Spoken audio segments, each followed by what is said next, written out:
Eccoci tornati in live questa sera dopo sinceramente un po' di tempo che non ne facevamo, ovviamente. Dico subito buonasera a Giovannino Luxoro, benvenuto, grazie di esserci. E intanto che magari aspettiamo gli altri, che si collega un po' di persone, avete visto che ovviamente l'argomento della serata è un po' l'argomento, diciamo, raduni di falconeria. Man mano che entrate, scrivete in chat che così vedo che ci siete.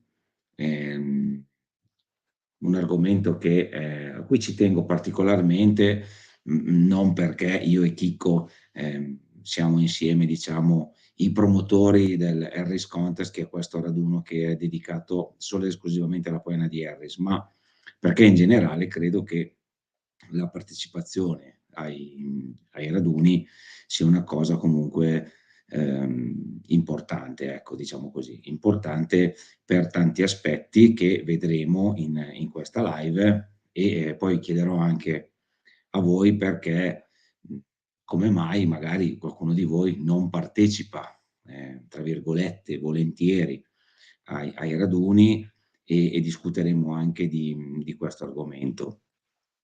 Ciao Silvio, benvenuto. Roberto, grande Savoldi, grande Savoldi. Stasera spero ci siano un po' tutti i partecipanti iscritti all'Harris Contest, perché magari parleremo anche di argomenti che sono direttamente di interesse, diciamo, per le persone che parteciperanno all'Harris Contest. Volevo dire una cosa in merito a Silvio, ma aspetto un attimo perché voglio che ci sia un po' di gente e nel frattempo saluto tutti. Guerresi, ciao, benvenuto, anche te. E dovrebbe collegarsi anche Chicco, sempre che si ricordi che c'era la live, gli ho mandato il messaggio, ma non è detta, magari è già svenuto sul divano perché oggi abbiamo avuto una giornatina di lavoro abbastanza impegnativa, siamo andati fino a Savona, ma comunque veniamo al sodo. Intanto due numeri, vi ringrazio tantissimo tutti perché il canale YouTube sta crescendo, nonostante sia molto di nicchia, però sta crescendo, abbiamo superato i 2200 iscritti, 3.000 visualizzazioni al mese, sono stati pubblicati più di 100 video in 2 anni, quindi non poco, e quindi ringrazio tutti voi perché se non fosse per voi ovviamente tutto questo non sarebbe possibile.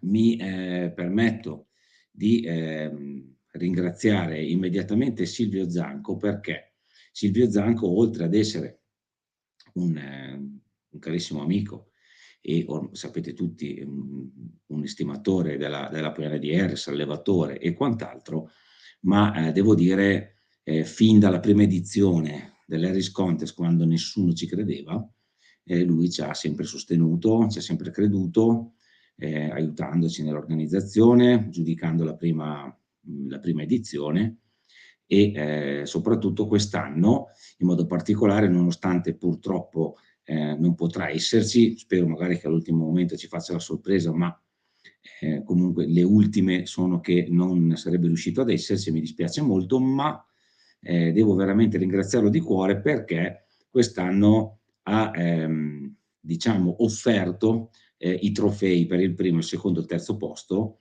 per l'Harris Contest e devo dire che sono veramente non belli di più, ma hanno un valore aggiunto perché sono proprio stati fatti da lui, cioè creati proprio da lui, assolutamente personalizzati, non dico altro, però veramente grazie di cuore Silvio per questo magnifico regalo che hai fatto, diciamo, all'organizzazione di questo raduno, quindi grazie veramente di cuore.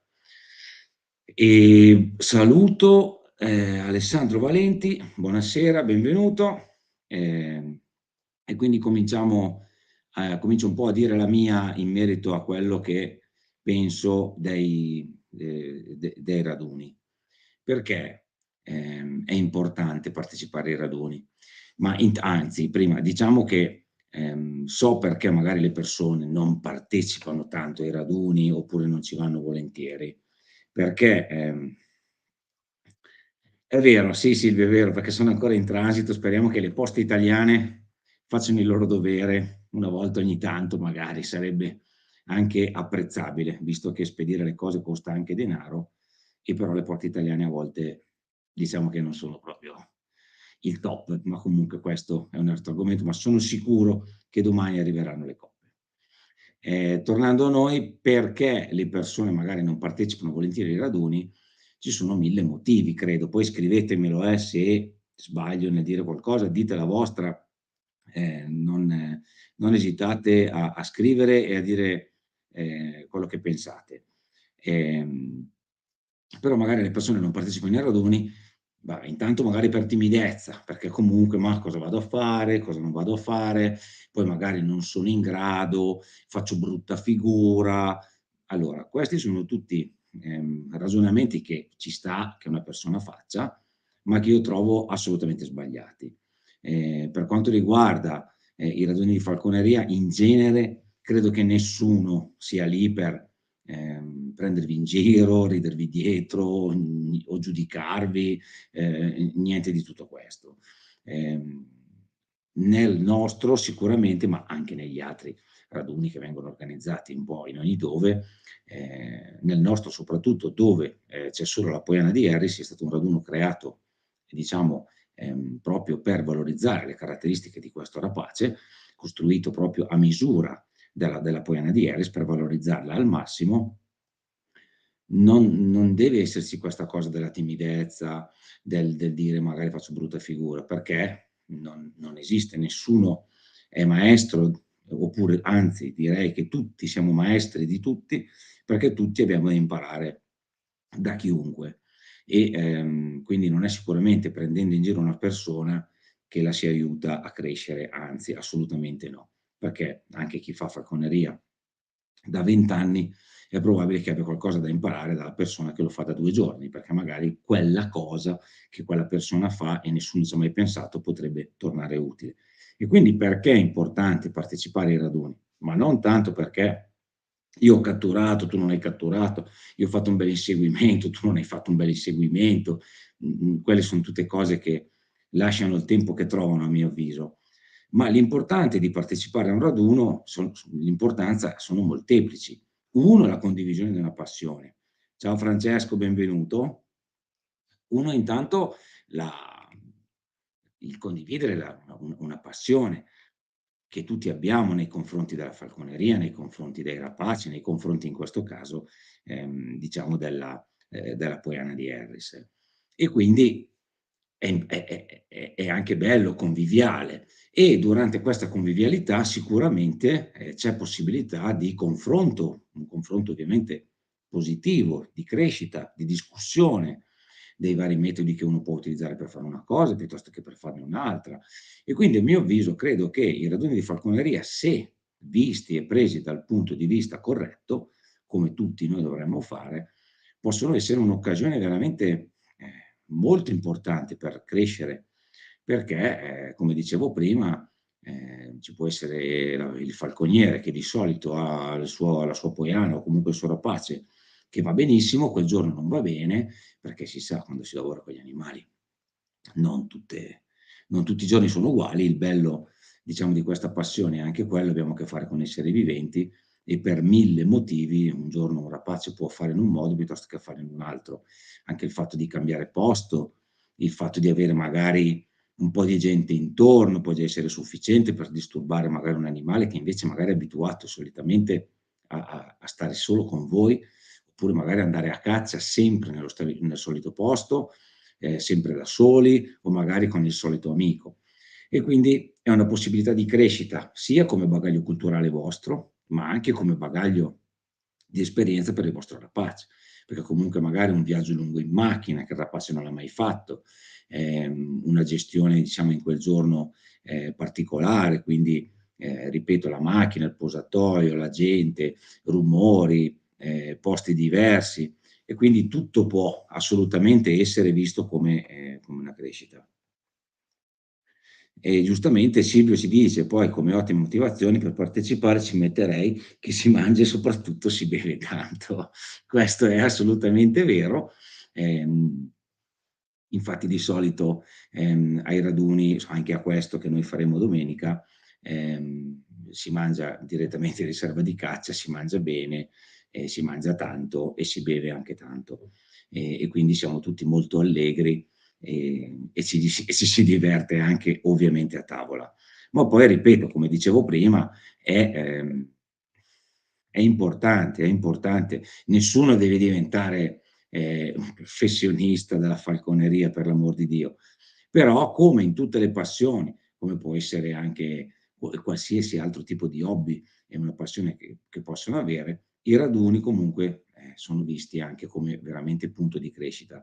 Non vedete, il raduno come una gara, come una competizione, anche se, per esempio, in questo caso, il raduno che noi facciamo, sulla Poena di Harris, scusate, si chiama Harris Contest proprio perché non è solo un raduno, ma è un contest. Cosa vuol dire essere un contest? Essere un contest vuol dire che c'è una persona che fa da valutatore, giudice, chiamatelo come volete, che ogni anno ovviamente cambia. Il primo anno era stato proprio Silvio a fare da valutatore, nel secondo anno che l'abbiamo fatto in Toscana è stato Michele Ambrosini, un altro grandissimo amico, e quest'anno, ahimè, mi sono sacrificato io, sacrificato poi vi dico perché, mi sono sacrificato io perché voglio avere l'onere e l'onore di giudicare, diciamo, questo Harris Contest, quindi il valutatore di domenica 4 dicembre sarò io. Da una parte mi dispiace, perché essendo il valutatore non partecipo, ovviamente non posso partecipare, e mi dispiace non partecipare perché proprio l'anno in cui ci sono le coppe più belle che ci sono mai state, io non partecipo e quindi non avrò sicuramente nemmeno la lontana possibilità di poterne portare a casa una, ma non fa niente, non fa niente. Però sono veramente belle ragazzi, sono veramente belle. E quindi dicevo, non va visto il raduno come una gara, anche se in questo caso lo è, però deve essere sempre una competizione, diciamo sana, perché come funziona, l'Harris Contest, così anche chi magari non partecipa, capisce un po', come funziona. L'Harris Contest si divide in 2 momenti ben distinti, ben diversi. All'inizio c'è una battuta, chiamiamola, nel bosco. Battuta cosa vuol dire? Vuol dire che io, parto col mio Harris al pugno, lo libero in pianta e dovrò fare nel bosco un percorso che sarà uguale per tutti. Quindi io dovrò partire da un punto, camminare in diagonale verso un altro punto e poi andare in diagonale in un altro e camminare per circa 200-250 metri nel bosco. Questo a cosa serve? Questo serve al valutatore a vedere il rapporto che c'è tra falconiere e rapace. In che senso rapporto? Non se vanno d'accordo, ma come il rapace segue il falconiere, se il falco rimane indietro, se anticipa i movimenti del falconiere, se è attento a quello che fa il falconiere e quindi un certo numero di criteri di valutazione che il valutatore di cui il valutatore tiene conto e assegna un punteggio in base ad ogni tipo, diciamo, di azione che viene svolta o non viene svolta e come viene svolta da falconiere e rapace. In un secondo momento, finita, chiamiamola la passeggiata, con il rapace al seguito, si arriva al punto di rilascio del fagiano. Come viene rilasciato il fagiano? Il fagiano è occultato all'interno di una scatola di lancio, ben occultata in modo che il rapace non veda la scatola di lancio.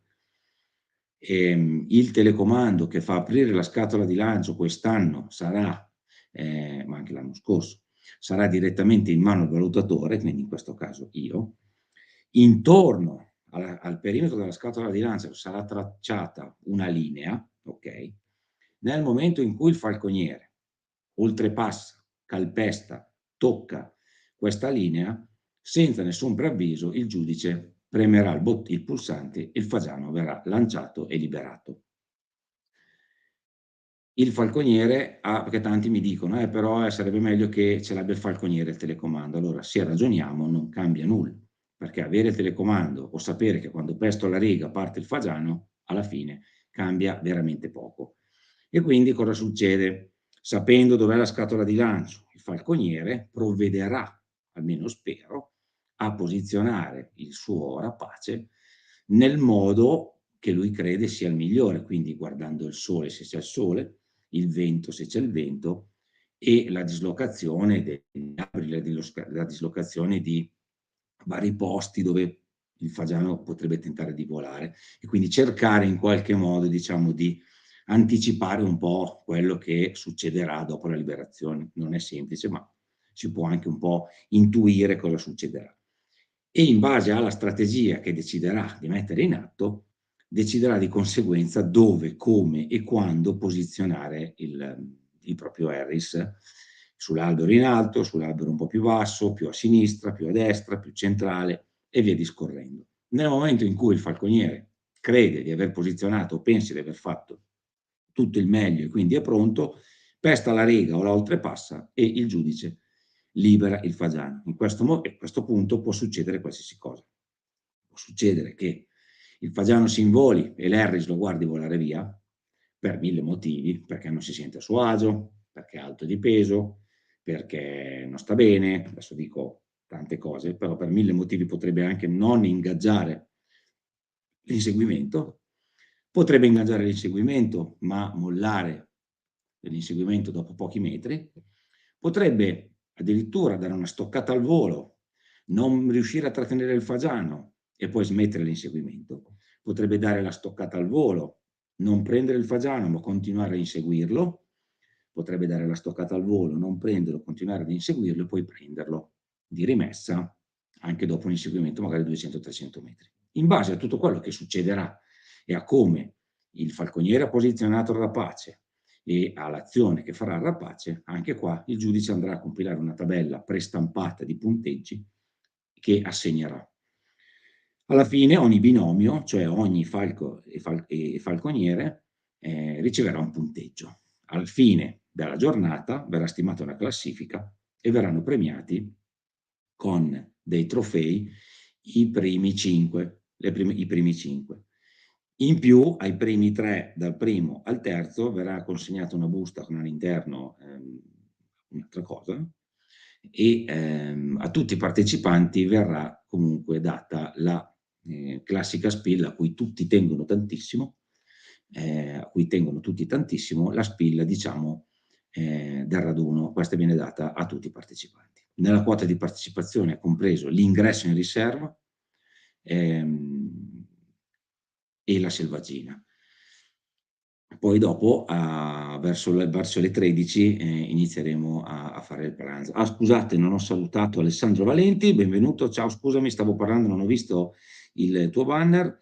Perfetto, quindi appena supero la riga inizia la prova nel bosco e appena il valutatore aziona la scatola di lancio si va tutti in trattoria, più o meno, no, non hai capito molto bene perché quando pesti la riga parte il fagiano, non inizia la prova nel bosco. Comunque, sì, ho capito la battuta e va benissimo. Stavo dicendo, e quindi poi si procederà a una premiazione. E poi si va tutti a mangiare in casa di caccia. Una cosa che volevo dire, allora, sicuramente vi avrete visto tutti il meteo, soprattutto le persone che dovranno partecipare. Avrete visto tutti il meteo, io praticamente vivo guardando il meteo in questi giorni qua.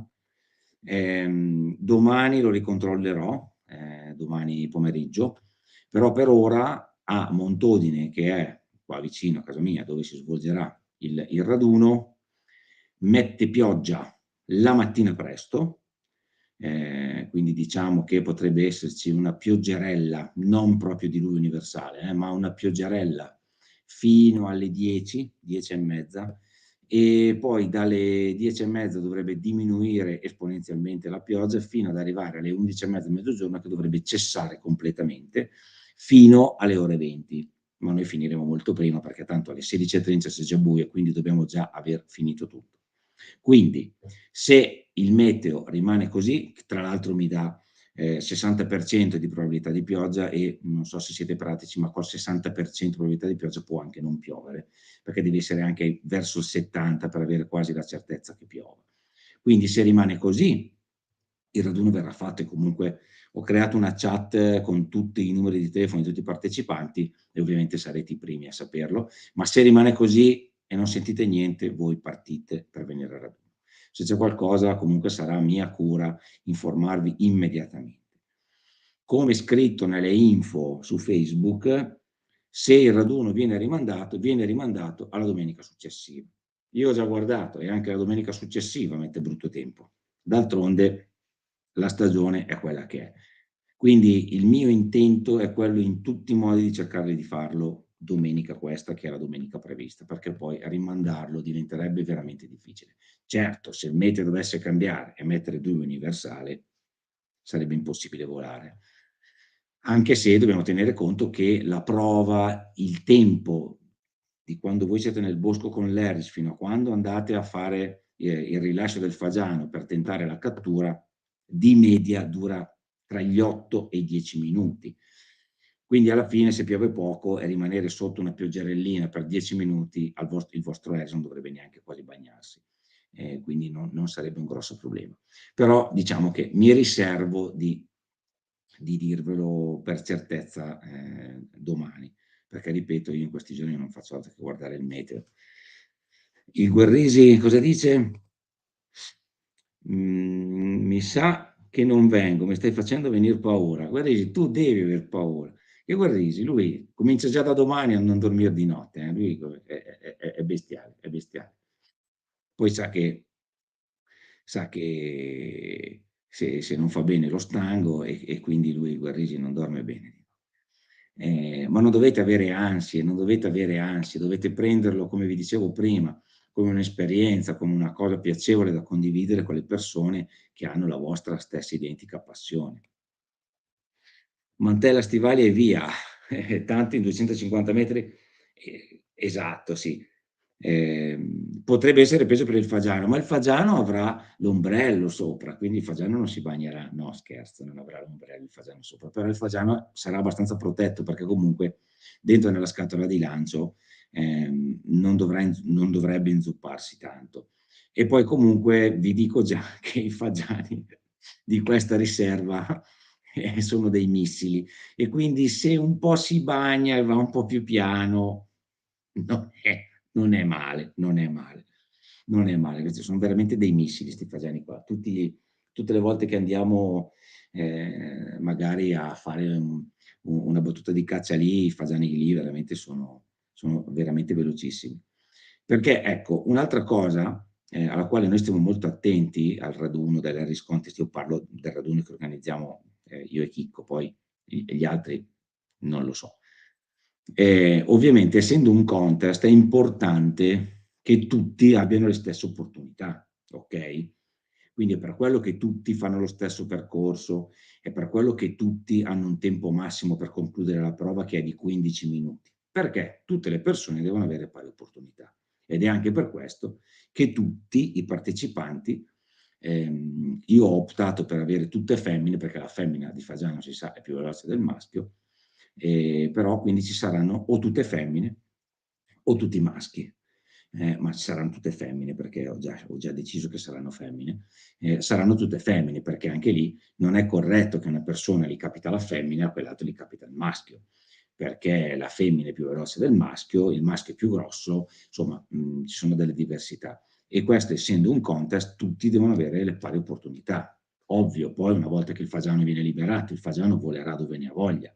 Quindi lì ci vuole anche un po', diciamo, fortuna barra capacità anche del falconiere di cercare di capire e di mandare il fagiano dove vuole che vada. Però è ovvio, il fagiano non si comanda, anche se voi gli andate incontro può decidere di volarvi sopra la testa e scavalcarvi, può andare in campo aperto, può tornare indietro nel bosco, può volare alto, volare basso, volare in diagonale, può fare veramente tante cose.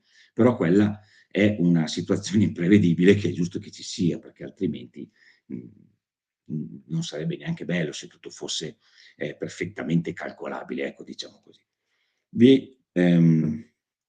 Vi anticipo già che il raduno quest'anno del 4 di dicembre non sarà l'unico quest'anno, perché faremo un altro raduno, anzi, cioè, ci impegneremo per farlo a febbraio fare un altro raduno, che sarà il primo evento in Italia fatto in questo modo, sempre e solo per la Poiana di Harris, che darà la possibilità anche a chi ha la Poiana di Harris e non gli piace andare sulla selvaggina, perché ognuno ha le sue, come dire, le sue condizioni che giustamente vanno rispettate.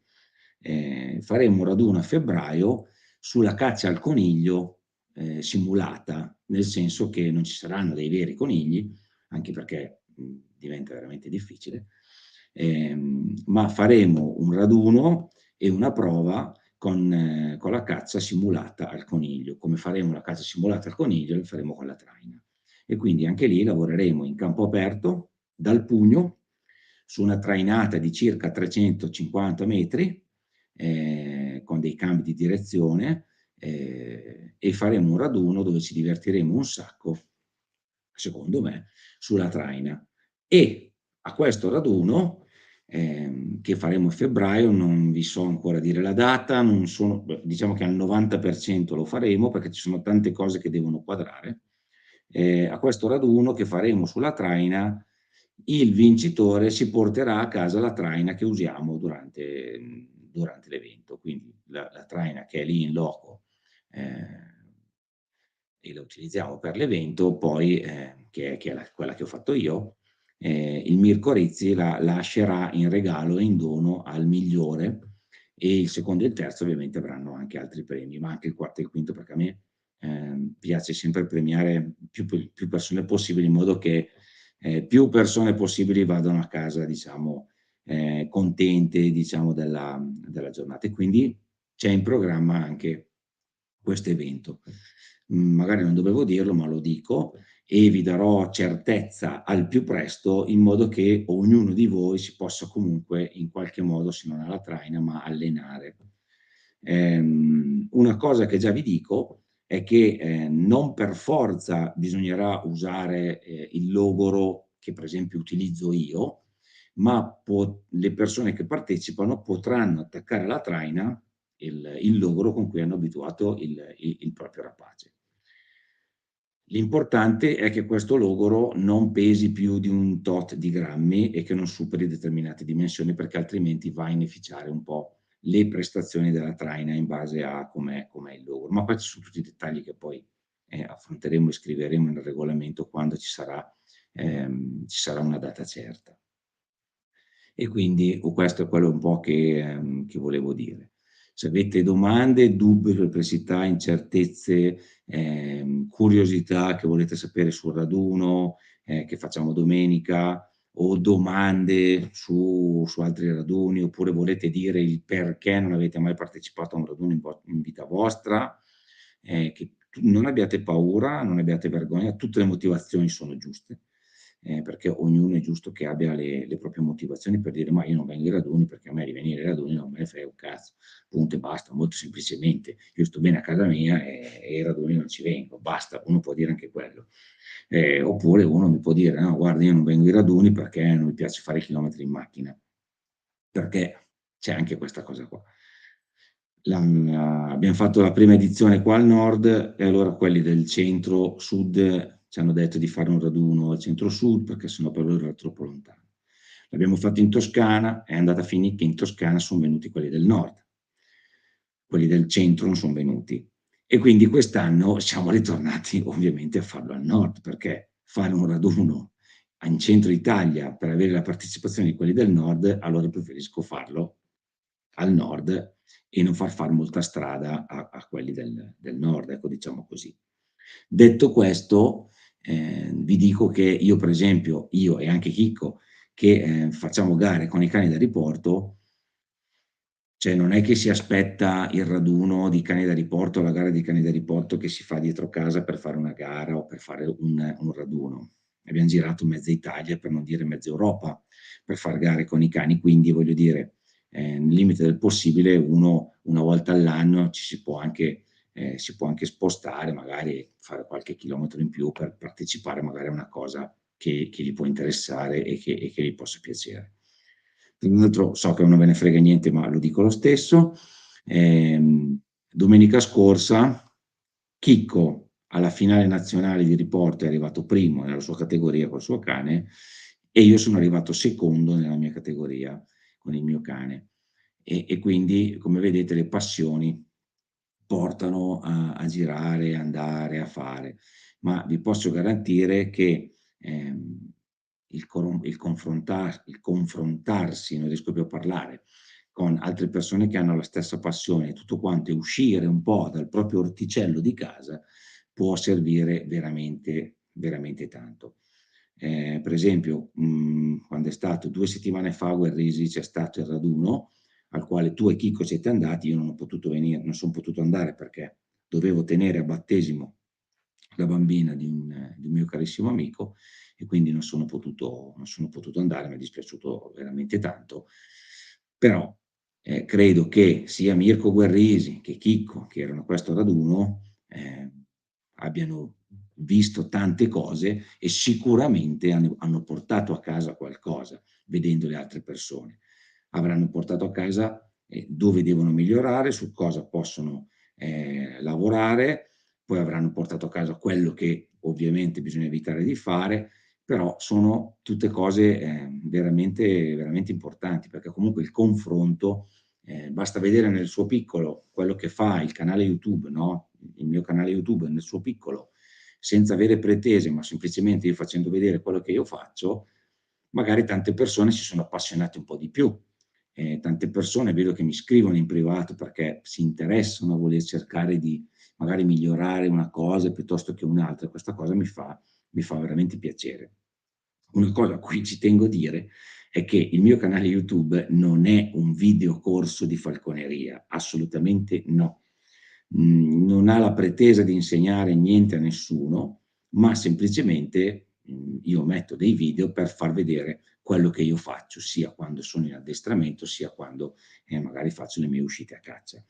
Perché? No, perché ci sono delle persone magari che mi scrivono e mi dicono: "Ma, ma fai quand'è che posso cominciare il corso? Quand'è che posso venire a fare il corso?" No, nel senso, io non faccio nessun tipo di corso di falconeria, né di persona, tantomeno online.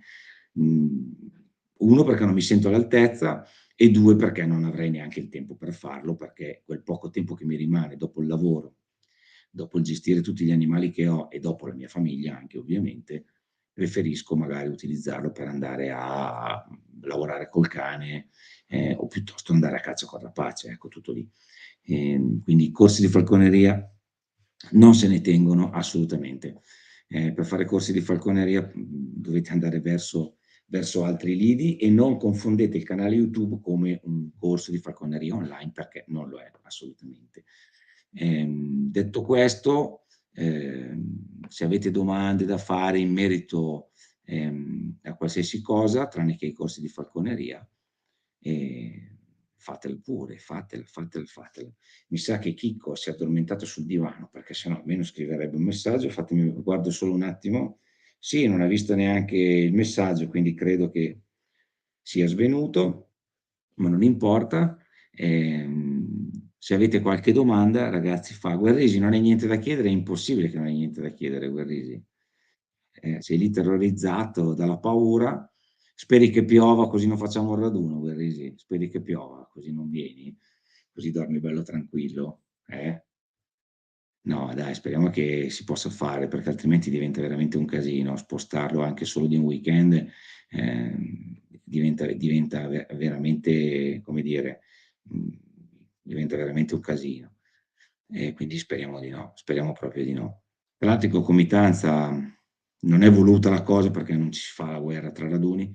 Quando noi abbiamo fissato la data del 4 dicembre, non abbiamo visto che il 4 di dicembre c'era anche il raduno internazionale di falconeria, quindi non è stata una cosa fatta di proposito per far la guerra a chi organizza altri raduni, anzi, se avessi visto prima la data probabilmente l'avrei cambiata, anche perché chi organizza, quel raduno ci sono diversi amici dentro e quindi non avrei mai fatto di proposito assolutamente. Poi c'è da dire che il nostro, essendo un raduno, solo per la Poena di Harris, diciamo che causiamo poco danno a chi ha organizzato l'altro raduno, però ecco non voglio che si pensi che è stato fatto metterci in competizione. Sinceramente non me ne sono accorto dopo diverso tempo e che ormai avevo già fissato le date con la riserva e quindi non avrei mai potuto cambiare data, ecco, diciamo così. Quanti partecipanti ci saranno? Ci saranno più o meno i soliti 11, 12 Harris. Il nostro numero standard, Roberto, è quello. L'anno scorso eravamo in 15, ma perché teniamo conto che ce n'erano 3 dei miei iscritti, quindi quest'anno sono 12, però comunque secondo me il numero alla fine è quello, non si riuscirà tanto ad aumentare. Spero nei prossimi anni di aumentare, ma una cosa che dico è che comunque quando abbiamo 15, 20 Harris al massimo, è il numero massimo che si possono accettare. Questo perché altrimenti i tempi diventano veramente lunghi e si rischia di non riuscire a fare tutto. Quindi secondo me comunque andrà nei prossimi anni, il numero massimo di partecipanti che si possono accettare è 20, non di più, perché comunque tra la prova che dura un quarto d'ora, poi mettiamo l'imprevisto del fagiano che va via con l'Eris che lo insegue, quindi magari ci metti anche altri 10 minuti ad andare a recuperare l'Harris, perché finché non lo recuperi non può volare l'altro. Quindi alla fine calcola 20 minuti, 25 minuti per ogni binomio, più di 20 rapaci non si riuscirebbero comunque a fare, perché poi si rischia di andare lunghi e, e quindi poi arriva il buio e si è fregati. Perché poi premiazioni e tutto quanto si possono fare anche al buio, ma il volo non può essere fatto assolutamente al buio. Sì, giustamente Roberto Savaldi dice quelli più belli, sicuramente sì, sicuramente quelli più belli. Mi raccomando, Roby, preparala bene, che poi non sei venuto a fare devi fare il tagliando, mi raccomando, preparala bene, cambi le acque e olio, capito? A folgore, perché altrimenti non andiamo bene. A parte battute che con Roberto siamo molto amici e, e quindi ecco, speriamo veramente nel tempo che sia abbastanza clemente, perché l'obiettivo è quello di fare un po' di rapaci la mattina, sicuramente, riuscire a fare almeno 5-6 rapaci la mattina, bisogna cercare di farli, per poi fare la pausa pranzo e al pomeriggio avere soltanto magari da fare i rimanenti 3 o 4, in modo che si riesce poi a fare tutto, anche la pausa pranzo che durerà un'oretta, non di più, anche perché comunque io non partecipo, ma mi piacerebbe, mi porterò dietro comunque i miei 3 Harris, perché alla fine un fagiano con tutti e 3 insieme me lo voglio anche fare, giusto per farli divertire un attimo. Roberto, dai, non essere sempre così pessimista. Mi porto a casa la solita spilla. Se vuoi, non te la do, perché non è la solita spilla, è la spilla della Contest. Tu le tieni da conto, tra qualche anno varranno un sacco di soldi, ma un sacco di soldi. Quella di quest'anno poi è molto più bella di quella dell'anno scorso, perché ho migliorato un po' la grafica. Quindi non dire solo la spilla. Ci sarà una zona adibita a giardinare i falchi? Sì, le pertiche portatele perché non c'è una zona proprio adibita, ma ci sono lì vicino alla casa di caccia, c'è un prato incredibile sotto gli alberi anche, quindi certo, certo, portate la perdica in modo che se volete giardinare il vostro rapace potete tranquillamente giardinarlo senza nessun tipo di problema. Ovviamente se piove non vi consiglio di giardinarlo sotto la pioggia, però vabbè, quello ovviamente è scontato. Però sì, portatela. E, altre domande, se avete qualche cosa da chiedere, cosa mi viene in mente a me da dirvi?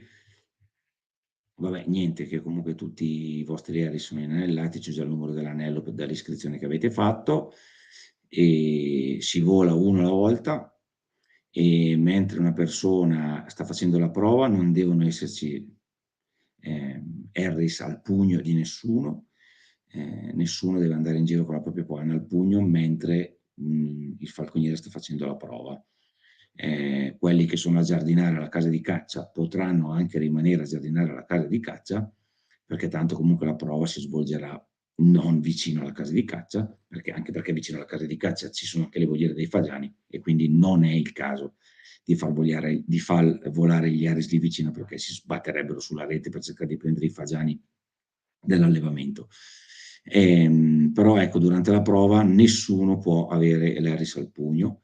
Le persone che sono lì a guardare, falconieri che stanno aspettando compresi, dovranno ovviamente osservare la prova da una determinata zona per evitare di disturbare l'azione del falconiere che sta facendo la prova. All'interno della zona, diciamo, della prova ci sarò soltanto io e un assistente che mi aiuta in qualsiasi cosa e a scrivere anche quello che io gli dirò di scrivere, il punteggio e tutto quanto, perché ovviamente io devo osservare bene il falconiere e lei poi scriverà quello che io gli dico. Nessun altro all'infuori di me e l'assistente saranno nella zona, diciamo, adibita alla prova e ovviamente sia io che l'assistente ci manterremo a una certa distanza tale da non disturbare comunque l'azione del rapace e del falconiere. Ovviamente non sarà una distanza così ampia, perché comunque devo riuscire a vedere cosa succede e cosa fa, non posso osservarlo col cannocchiale. Però ecco, diciamo che sicuramente ci sarà rispetto del falconiere e del rapace durante la prova, si cercherà di disturbare il meno possibile. Anche quando parte il fagiano dal lanciavolatili, ma tutte queste cose poi verranno dette al briefing della mattina, anche quando parte il fagiano dal lanciavolatili e inizia l'inseguimento, magari evitiamo esplosioni di urla o applausi o robe del genere, perché tutto questo potrebbe disturbare il rapace nell'inseguimento e fargli smettere l'inseguimento. Quindi capisco l'entusiasmo che può scatenare, l'adrenalina che ci può far uscire, ma in quel momento cerchiamo di mantenere il silenzio e la calma perché potrebbe disturbare l'azione. A caccia bisogna stare in silenzio. Questo deve essere Vangelo. A caccia si sta in silenzio, sia falconiere, sia rapace, sia le persone che sono lì a guardare, ma questo per rispettare, diciamo, l'azione che si sta per svolgere. Poi una volta che fa la cattura, si fa la cattura, si può anche esplodere in un super grido di adrenalina. E beh, io tutto quello che dovevo dire un po', diciamo, l'ho detto, poi tutte queste cose qua verranno ripetute la mattina arrivati in riserva si farà il sorteggio dei numeri, perché non vengono assegnati prima, quindi se ci saranno 11 partecipanti, sul tavolo ci saranno 11 numeri girati, ognuno sorteggerà il proprio, dall'1 all'11. Il numero più basso comincerà per primo, quindi chi pesca l'1 comincia per primo.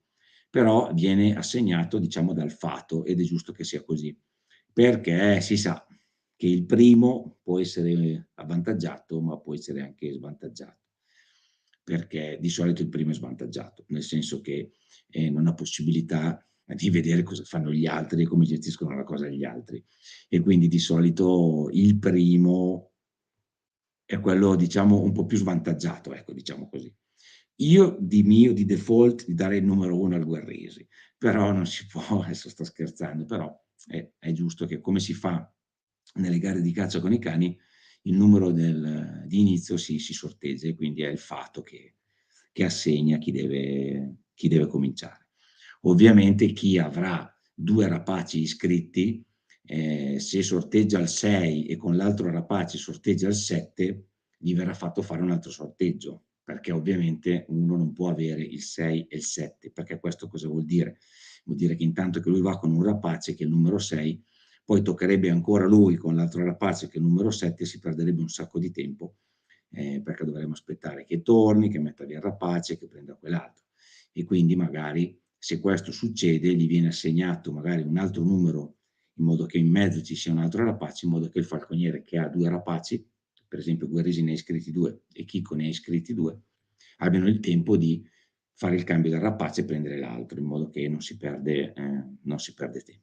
Però diciamo che il fato deciderà chi comincerà e chi finirà. E quindi questo è un po' quello che è il regolamento che vi ho spiegato un po' stasera del raduno, dell'Harris Contest che noi facciamo. E il regolamento poi sarà anche disponibile lì, in sede, stampato, potete leggerlo, potete leggervelo anche in questi giorni perché è pubblicato sul sito internet, è pubblicato sulla pagina Facebook e vi farò vedere anche le tabelle che utilizzo io come valutatore per dare i punteggi, in modo che leggendo quello che c'è sulla tabella magari vi potete rendere conto cosa valuta e cosa non valuta il giudice. Un'altra cosa che, ripeto, dirò anche il giorno del contest, però stasera lo sto facendo anche con chi magari non partecipa al raduno, in modo che magari capisce un po' come funziona questo tipo di raduno qua. Il giudizio del valutatore espresso in punteggio è ovviamente in base a quello che piace al valutatore vedere, in base alla sua esperienza di caccia con i rapaci, in base al suo punto di vista. Questo cosa vuol dire? Che il punto di vista del valutatore potrebbe essere: ma no, cosa sto aiutando? Cosa sto aiutando? No, Silvio, gli viene più ansia ancora a sti ragazzi se gli dico queste cose qua. Sto aiutando, ma non sto aiutando, dai, non sto aiutando. Anzi, dove vanno in panico, Silvio.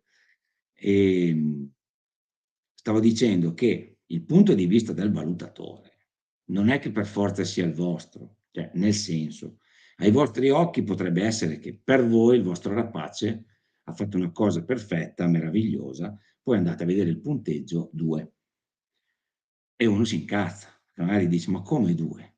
Non vi dovete incazzare, perché il punto di vista, per esempio, quando Silvio ha giudicato il raduno la prima volta, sicuramente il suo punto di vista su come voleva vedere il rapace, su come voleva vedere muoversi il falconiere, su come ha effettuato l'inseguimento del rapace, appartiene a lui. È il suo punto di vista, è il suo modo, ed è giusto che sia così, ed è il suo modo di vedere la cosa. Magari quello che a me è piaciuto tantissimo e gli avrei dato 10, lui gli avrebbe dato 8, faccio per dare un esempio. Quindi non è che per forza quello che voi valutate come una buona prova, magari il giudice invece la valuta come una prova mediocre. Nessuno di due sbaglia, nel senso che ognuno ha il suo punto di vista. Infatti, in base alle proprie esperienze, in base al proprio vissuto, ma questo è in tutte le cose, anche i giudici di cani da caccia, anche i giudici, magari un giudice ti valuta una ferma con un determinato punteggio, un altro giudice te la valuta in un altro, lo stesso tipo di ferma fatta nello stesso modo. Perché è giusto. Ognuno di noi ha le proprie contaminazioni, date dall'esperienza che ha fatto, date dal vissuto che ha, dato da quante volte è andato a caccia, da quante cose ha visto, da quanti Harris ha visto cacciare, insomma, ci sono diversi punti di vista. Poi un'altra cosa che non dovete prendere, se prendete un punteggio basso, non dovete andare in frustrazione, rimanerci male e tutto quanto. Anzi, dovete prendere, andare dal valutatore, che dovrebbe essere una persona, visto che è lì a valutare, che magari è riuscita a farsi la sua idea, ha magari un pochino più esperienza di tante persone che sono lì, e quindi gli si va a chiedere: no, ma perché? Ma come mai non ti è piaciuto? Perché mi hai dato punteggio basso? E si costruisce, si parla e probabilmente può essere che anche il giudizio di un valutatore ti possa aiutare tantissimo. Per esempio, l'anno che aveva giudicato Silvio, oppure l'anno che aveva giudicato anche Michele, alla fine del raduno hanno detto delle cose che avevano visto, che gli erano piaciute, altre che non gli erano piaciute, e alla fine ci eravamo anche tutti trovati d'accordo e probabilmente le persone si sono messe anche a cercare di migliorare un po' su certi aspetti, no? E quindi non è che il valutatore è lì per dirvi: no, hai fatto un lavoro di merda, oppure, cioè, non esistono espressioni del genere, quindi in modo molto sereno si può parlare di qualsiasi cosa. E comunque il giudizio del giudice è inappellabile e insindacabile, quindi quel che è scritto non si cambia. Scherzi a parte, ma non troppo, questo è quanto. Quindi il punto di vista di se io prendo 10 persone e gli faccio vedere un calciatore, io non so niente di calcio, però se 10 persone mi guardano una partita probabilmente dicono 10 cose diverse, che non si allontaneranno tanto come giudizio uno dall'altro, ma probabilmente non la vedranno tutti allo stesso modo, nonostante hanno guardato tutti la stessa partita. E questo succede proprio perché dalle esperienze che abbiamo avuto, dalle contaminazioni che abbiamo, dalle cose che ci piacciono di più e ci piacciono di meno, esprimiamo dei giudizi diversi.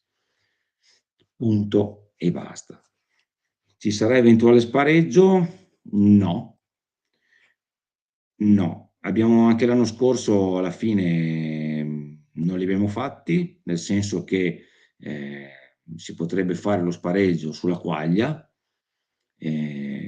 però cercherò di fare in modo che non succeda, per evitare di andare troppo lunghi magari. Se poi il tempo sarà clemente, ci darà la possibilità di farlo, lo faremo, però cercheremo di far sì che non ce ne siano di spareggi da fare, perché col tempo che ci sarà sicuramente andremo un po' lunghi. E quindi se ci sarà lo stesso punteggio, l'anno scorso per esempio non era capitato, se però dovesse esserci lo stesso punteggio, si troverà e si cercherà di capire un parametro per il quale comunque è piaciuto più uno rispetto ad un altro. Se invece ci sarà una parità di punteggio e ci sarà il tempo per farlo, si potrà fare lo spareggio.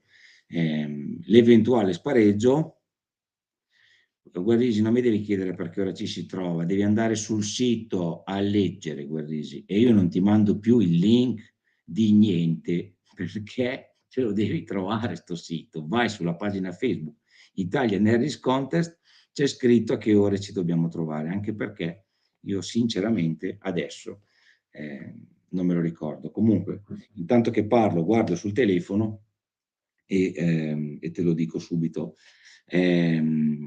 L'eventuale spareggio, tornando a quello che diceva Silvio, l'eventuale spareggio lo si fa come nel caso in cui ci sia una parità, ovviamente della parità tra il quinto e il settimo e l'ottavo non ci importa, ma se dovesse esserci una parità di punteggio tra il primo e il secondo, tra il secondo e il terzo, tra il terzo e il quarto, insomma chi è a podio, lo spareggio come si fa?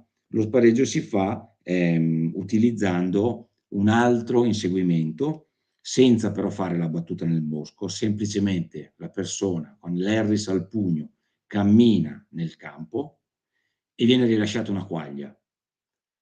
Ok? Si rilascia la quaglia con partenza dal pugno, non dal lanciavolatili, si rilascia la quaglia a mano, da borsa, proprio da falconiere borsaiolo, bruttissimo, lo so, però è la cosa un po' più rapida che si possa fare, in base a come insegue la quaglia, se insegue la quaglia, se la cattura, se non la cattura, si fa una valutazione, l'altro farà la stessa identica cosa e si cercherà da questo ulteriore inseguimento sulla selvaggina, che in questo caso sarà una quaglia con partenza dal pugno, si farà una valutazione per andare, diciamo, a togliere il pareggio e decidere chi dei due sta davanti all'altro, chi dei due è il migliore. Adesso vado a vedere un attimo gli orari per domani, scusate se guardo in basso, ma non riesco a farlo altrimenti, che qua Guerrigi non va a guardare le cose, però c'ha ragione perché lo potrei anche dire. Allora, dov'è? Eccolo qua. Allora, ritrovo dei partecipanti ore 7:30. Ritrovo dei partecipanti presso la casa di caccia, che è dentro la riserva ovviamente, alle ore 07:30. Alle ore 8 è previsto il briefing dei falconieri. Briefing cosa vuol dire? Briefing vuol dire che i falconieri, dopo una chiacchierata con me, che sono il valutatore, verranno con me senza rapace, faremo il percorso che poi dovranno fare con il rapace e gli sarà spiegato tutto per filo e per segno. Finito il briefing dei falconieri, alle ore 8:30 è previsto l'inizio delle prove, ok? Quindi faremo il sorteggio dei numeri, bla bla bla, e inizieremo le prove. Ma se alle 8:30, come è previsto, dovesse piovere, si aspetta quando magari cala o piove poco e magari se non sono le 8:30 si comincerà alle 9, ok? Può essere. È previsto alle ore 13 la pausa pranzo con un menù fisso a 25 euro a testa che non è compreso nell'iscrizione a persona all'interno della casa di caccia. Alle ore 14:30 ho scritto le 14:30 ma potrebbe anche essere le 14, anticipare visto che non piove, quindi dipenderà un po' come andrà la giornata. Riprenderemo le prove, ok? E faremo gli eventuali spareggi. Per le ore 17 è prevista la chiusura della manifestazione, quindi alle 17 abbiamo già fatto anche le premiazioni e tutto quanto. Allora, tu non ci crederai, Guerrisi, ma l'unico che ha l'ombrellina sono io. Voi non ce l'avete l'ombrellina. Ce l'ho solo io l'ombrellina, perché io ho una certa età e ho bisogno di aiuto, quindi l'ombrellina ce l'ho io. Voi non ce l'avete l'ombrellina, voi. Capito, Guerrisi? E basta, non c'è niente altro da dire. Sì, l'avevo scritto, in caso di maltempo il raduno sarà spostato alla domenica successiva, ma eviterei, eviterei. Quindi ecco, tutto chiaro, comunque tutto è scritto sulla pagina Facebook e anche sul sito internet. Cavolo, quello è un problema, quello è un problema. Sì, ma nei raduni di falconeria no, non li abbiamo aboliti, perché quest'anno è il primo anno che c'ho. Io ovviamente il valutatore c'ha l'ombrellina, se viene, perché non si sa, però dovrebbe esserci. Sono state abolite, ma perché sono state abolite? Adesso non c'entra niente con stasera tra di noi, però se lo sai, perché sono state abolite, che fastidio davano queste povere criste, distraevano i motociclisti, facevano venire i colpi di testa ai motociclisti, non si sa come mai. E, e quindi, ecco, ovviamente mi raccomando, gli indumenti che dovete portare, non voglio fare la nonna che vi dice cos'è che dovete portare. Stivali, sicuramente, perché sabato viene giù un'acqua che non ci avete un'idea, quindi sicuramente sarà del fango. Ci sarà del fango. Se il Guarisi guardava la MotoGP solo per le ombrelline, adesso non la guarda più. Quindi sarà fango, quindi sicuramente stivali. Portatevela un impermeabile da tenere, ok, sicuramente, e insomma allestitevi per magari poter sopportare un po' di pioggia, ovviamente. Freddo non farà molto freddo perché ci sarà nuvoloso e quindi freddo non ci sarà molto freddo. Nebbia, non ci sarà nebbia perché essendoci nuvoloso, nebbia non ci sarà, se non che ai prime ore del mattino, ma la vedo dura. Io oggi ero a Savona c'era 18 gradi oggi, c'è un sole, faceva un caldo, si moriva. Ecco, proteste delle donne per le donne usate come oggetti, anche se le ombrelline erano tutte volontarie. Cioè, veramente, ragazzi, ma dove stiamo andando a finire? Ma dov'è che sta andando a finire sto mondo? Cioè, usate come oggetti. Bah, vabbè. Comunque, vabbè, no comment, no comment. Sto mondo sta andando veramente, veramente, veramente a rotto. Vabbè, lasciamo perdere. E niente, beh, io alla fine quello che dovevo dire, sì, lo so che è stata una live un po' veloce, è durata solo, beh, insomma, un'ora. Però alla fine quello che dovevo dire sui raduni è questo. Quindi quello che voglio dire è partecipate ai raduni, non solo all'Aris Contest, in generale, andateci ai raduni, perché i raduni vi fanno crescere, vi fanno anche girare i coglioni a volte, lo so, però vi fanno crescere, cioè vedete altre realtà, vedete altre cose, perché rimanere nel proprio orticello di casa e basta non vi fa andare da nessuna parte. E quindi sicuramente aiuta, è un valore aggiunto, ma anche magari trovarvi delle volte tra di voi, magari amici, se siete vicini, relativamente vicini, trovarvi, andare a fare un'uscita, magari una volta voi andate nei terreni dove va l'amico che conoscete, una volta l'amico viene da voi, quindi cambiate terreni, fate cose diverse. Cioè, tutto questo, aiuta tantissimo, aiuta veramente tanto, aiuta voi, aiuta l'amico con cui condividete e aiuta anche il vostro rapace perché comunque si abitua a posti sempre nuovi, a prede diverse, con abitudini diverse, con movimenti totalmente diversi, perché si sa che un animale le prede, sto parlando di prede, evolvendosi in ambienti diversi, lo stesso animale ha comportamenti totalmente diversi. E quindi è un valore aggiunto anche per il vostro rapace, perché vedi magari muoversi un coniglio in un certo modo perché è in campo aperto, piuttosto a un altro che magari si muove in tutt'altro modo perché è in mezzo ai rovi, oppure perché è in una vigna piuttosto che in un bosco. Cambia veramente tutto. Quella di Cuneo cos'è?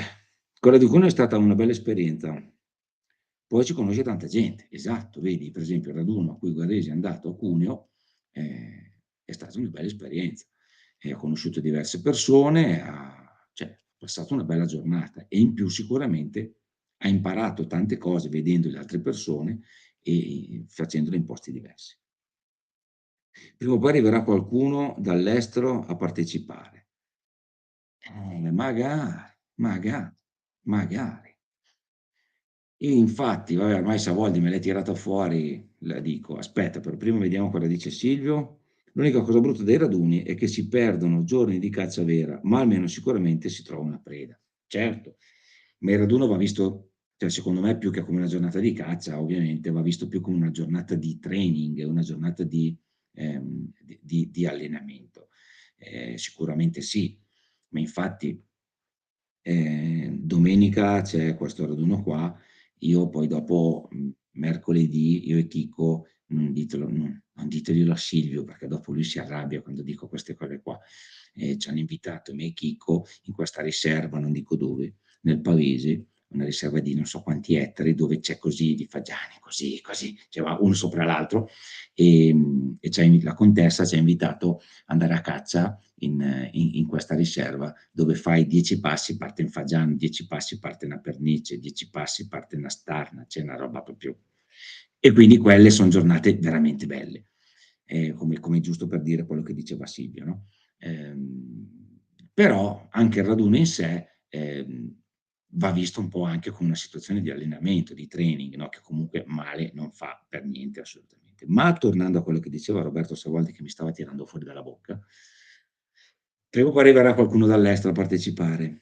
Magari, perché se arriva qualcuno dall'estero a partecipare, non si chiama più Italian Harris Contest, ma si chiama International Harris Contest e quindi potrebbe dico, perché è una roba, facciamo 11 Harris iscritti, però potrebbe anche la cosa crescere e diventare International Harris Contest, che sarebbe veramente una figata, e diventare un po' come quel raduno che fanno in Spagna, dove però non partecipano solo Harris, partecipano tutti i rapaci.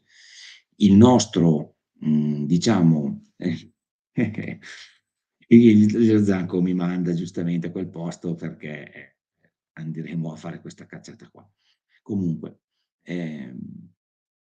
il nostro, diciamo, svantaggio è quello che, svantaggio beta, svantaggio, nel senso che noi siamo molto di nicchia perché noi facciamo un raduno solo per Poiane di Harris. Ma perché noi facciamo un raduno solo per Poiane di Harris? Perché crediamo che questo tipo di raduno sia cucito proprio addosso alla specie che noi abbiamo e che utilizziamo. Cosa che magari negli altri raduni, ma non è per dire che gli altri raduni sbagliano, agli altri raduni c'è alto volo, c'è basso volo, c'è un po' di tutto. Mentre invece al raduno nostro non è solo su basso volo, ma è solo su Poiana di Aries, perché è proprio cucito addosso alla tipologia di animale che partecipa. E quindi, da una parte, sicuramente facciamo meno iscritti perché comunque siamo molto di nicchia, perché non è su falconeria, è solo Poiana di Aries. Però dall'altra c'è anche da dire che secondo me ci sono molte più Poiane di Harris che tanti altri rapaci, perché comunque di Poiane di Harris nelle case degli italiani ce n'è veramente tante. E quindi l'obiettivo è anche quello di fargliele tirar fuori, queste Poiane di Harris, e portarle, diciamo, a fare un qualcosa di diverso dal solito volo, magari fatto dal muretto di casa, senza voler denigrare chi fa il voletto dal muretto di casa, va benissimo, per l'amor di Dio. Però e quindi come vorrei che funzionasse, non so se l'anno prossimo, non so se ci vorranno altri 2 anni, non so se ce ne vorranno 3, non so se riusciremo mai a fare, Ma la cosa che ho già condiviso anche con Chicco, che ho già condiviso anche con Silvio, che mi piacerebbe a me fare, è fare una 3 giorni, venerdì, sabato e domenica. Strutturato come però? Che il venerdì c'è un esperto della Poena di Harris, un esperto che può essere anche dall'estero, che, o italiano, che viene a parlare della Poena di Harris, quindi su tutti gli aspetti che lui potrà e vorrà raccontarci. Vorrei che ci sia un veterinario esperto in rapaci che parli un po' delle patologie, di come trattare l'animale, e questo il venerdì. Quindi poi il venerdì sera fare una bella cena sociale e quant'altro. Il sabato fare la nostra classica cacciata al fagiano, come facciamo domenica con il lanciavolatili, premiare il primo, il secondo e il terzo della giornata sul fagiano. La domenica fare il raduno con la traina, quindi con la simulazione della caccia al coniglio, e premiare il primo, il secondo e il terzo della caccia al coniglio, e in più fare la premiazione dei migliori 3, quindi il primo, il secondo e il terzo della combinata, cioè tra chi è andato meglio sia sul fagiano che sulla simulazione del coniglio con la traina, fare un'altra premiazione della combinata. E questo sarebbe il mio sogno. Questo sarebbe il mio sogno, fare una 3 giorni così sarebbe il mio sogno. Un'altra cosa che mi piacerebbe tantissimo organizzare sono le vacanze con rapace, nel senso che fare una settimana full immersion in un posto, in una riserva, dove seguiti da esperti e seguiti da persone che vanno a caccia magari, e riuscire a portare lì magari 4-5 giorni, fare la settimana di falconeria e andare a caccia una settimana tutti tra amici insieme, no? Così, sarebbe una figata anche quella lì. Piano piano, tempo al tempo, vediamo cosa riusciremo a fare. Carne al fuoco ce n'è tanta. Il problema è che ci vogliono anche i soldi per fare le cose. E quindi bisogna cercare degli sponsor, ma non sponsor che tirano fuori 20 euro, 30 euro, 50 euro, sponsor che magari disposti a investire un po' in questi progetti qua. Spero che il canale YouTube possa essere d'aiuto anche in questo, perché nel momento in cui il canale YouTube farà un po' più di visualizzazioni, avrà un pochino più di iscritti,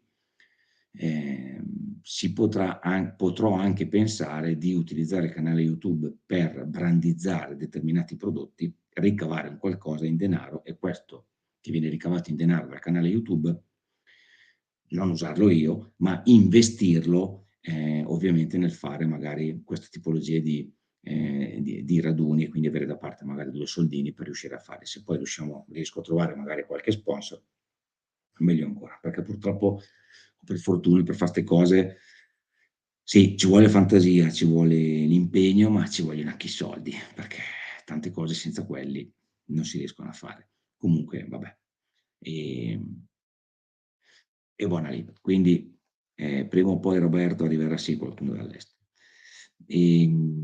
Vabbè, niente ragazzi, io quello che dovevo dire l'ho detto.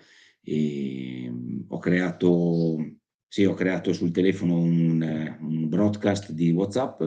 Broadcast, per chi non lo sa cosa vuol dire, che io scrivo un messaggio e arriva a tutti, ma quando rispondete i partecipanti del gruppo non vedono quello che scrivono gli altri, ma lo vedo solo io. Quindi in poche parole come una mailing list fatta su WhatsApp. È un modo veloce per informare tutti con un solo messaggio di quello che decideremo in merito al raduno.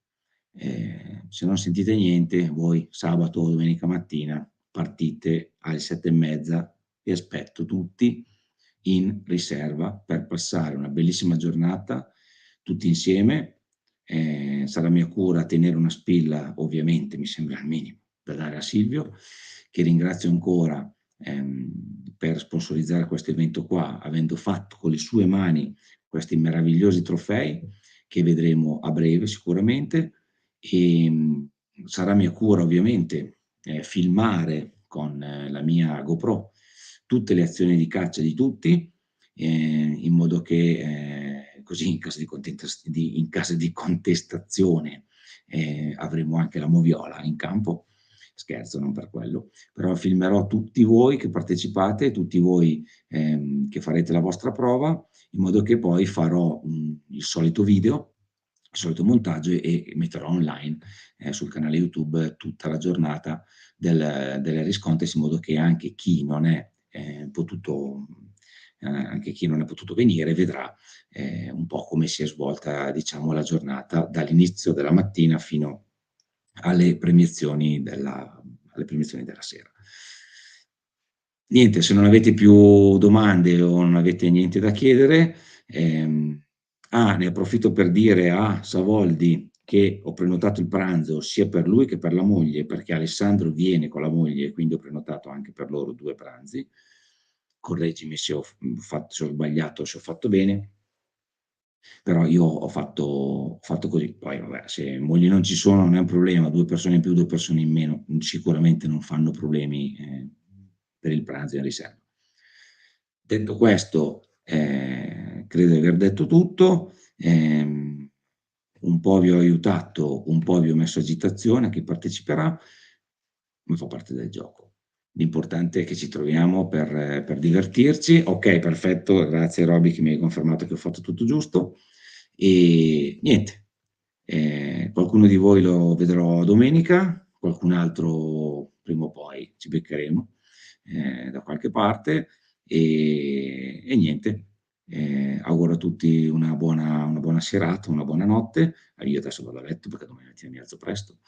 E niente ragazzi, grazie di esserci sempre, grazie di partecipare, grazie veramente di cuore a tutti voi per sostenere questo progetto sulla poena di Harris eh, che io, Chicco, Silvio, Mirko Guerrisi, Roberto Savoldi, che mi ha sempre aiutato tantissimo nel fare tante cose anche qua a casa, nel costruire proprio materialmente le cose. Ringrazio tutti quanti, anche tutti quelli che sono iscritti al canale, tutti quelli che guardano i video e tutti quelli che verranno all'Harris Contest e anche quelli che non ci verranno. E spero di vedere presto. Buona serata a tutti, un abbraccione e alla prossima. Ciao ragazzi.